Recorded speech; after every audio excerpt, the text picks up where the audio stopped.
歌詞，咁我 demonstrate 俾你聽。Oh, I'm singing a song called Glory to Hong Kong.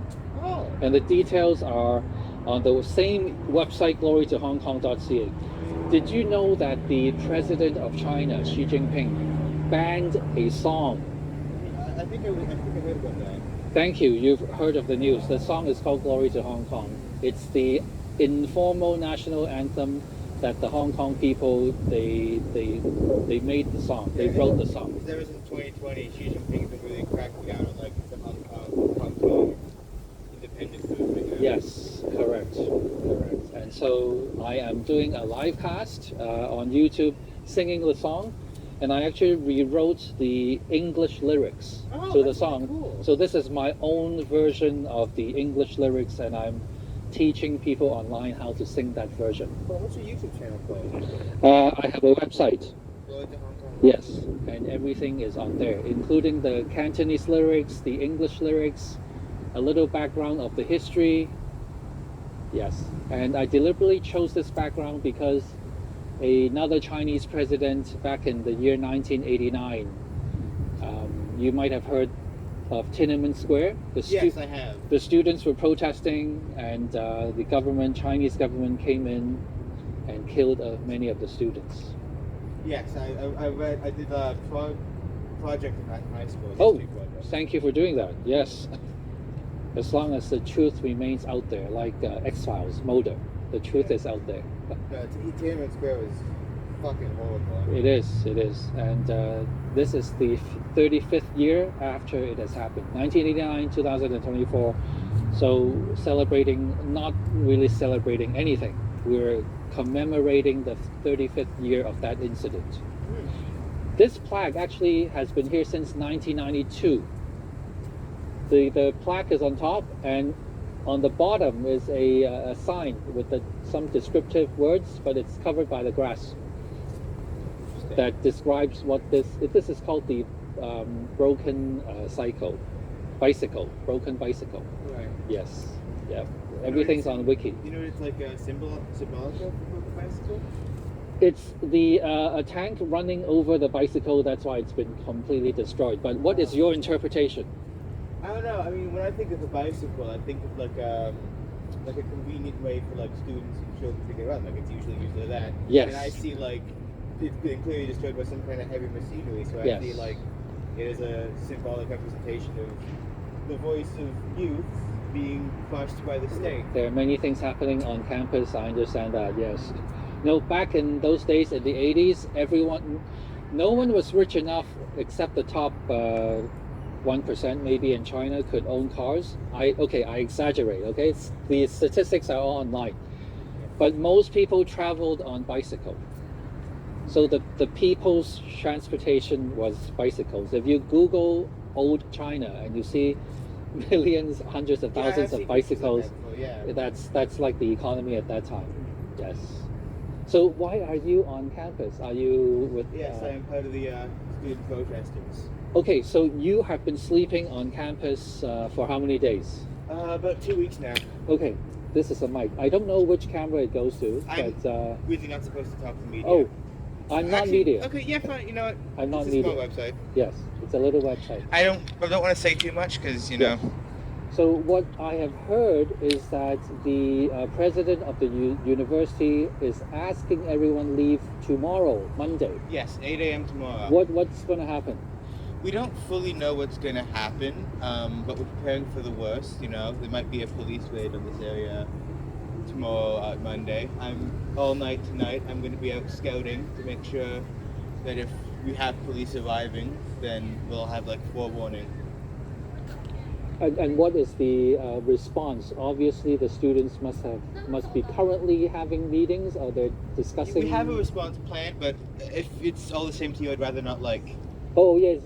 Don't disclose your strategy. Yeah. What I'm hoping is that everyone is level-headed and it would be peacefully resolved. It's going to be a bit. I mean, we're not going to try and fight the police, obviously, because that would be stupid. We're just going to try and hold it as long as possible to get the media, so the media can come and film it. I have read online of 3 demands.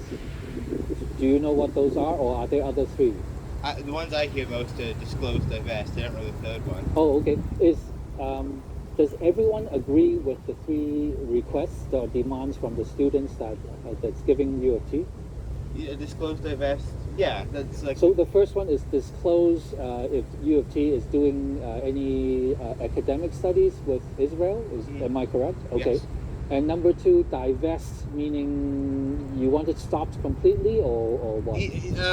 U of T has a lot of money that goes in from the tuition, and they invest some of it in the stocks for like as in, Lockheed Martin and BlackRock and places like that, which are making weapons that are being used in the genocide of Palestinians.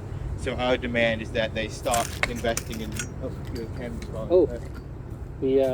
The tape is not holding the microphone, so this is yeah. So this speaker has fallen down once in the last hour. That's annoying. I know. I'm using double-sided tape. It's gonna fall down again soon, but it's okay. So so the university has an endowment fund, and it's investing in stocks through an investment committee, and some of them, that money flows into Israeli companies. Yeah. And you want that to stop. Good. Military companies that produce weapons for Israel. Only yeah. Okay. But is there a student website that lists all these demands?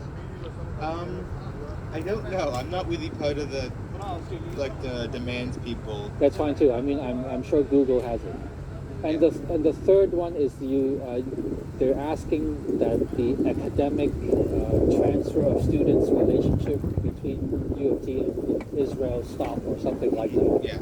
Now, because I saw online the president's response to the third point, which is all universities across the world should be, regardless of politics, continue to have the flow of academic knowledge back and forth. So on the grounds of kind of preserving the freedom of education, and without involving politics, he's saying no to that, because universities should not be saying we don't want to learn from other universities. Is that your interpretation of what it is? I can see the reasoning in that. However, it's kind of hypocritical because Israel destroyed every single university that was inside of Palestine. So if you're against, destruction of the academic process, academic flow, then surely they should be fully on board with divesting from Israel and doing whatever they can to stop that from happening. What about the concept of, it's a very big English word, I'm trying to pronounce it correctly, reciprocity? Reciprocal. Reciprocity. Thank you, you pronounced it correctly. So if U of T does it to another university, then other universities will cut off U of T as part of the process. You don't want U of T isolated. As far as I know, the third demand is not as important as the first two, disclose, divest. I mean, those are the ones that are plastered. You want the money to stop first? Yeah. Okay, I get it. Anyways, I gotta get back to campus. I thank you for being so honest with me, and I really hope everything works out peacefully. I don't want any flowing of blood. I don't think in Canada there should be any violence. No, probably nothing more than a few broken bones.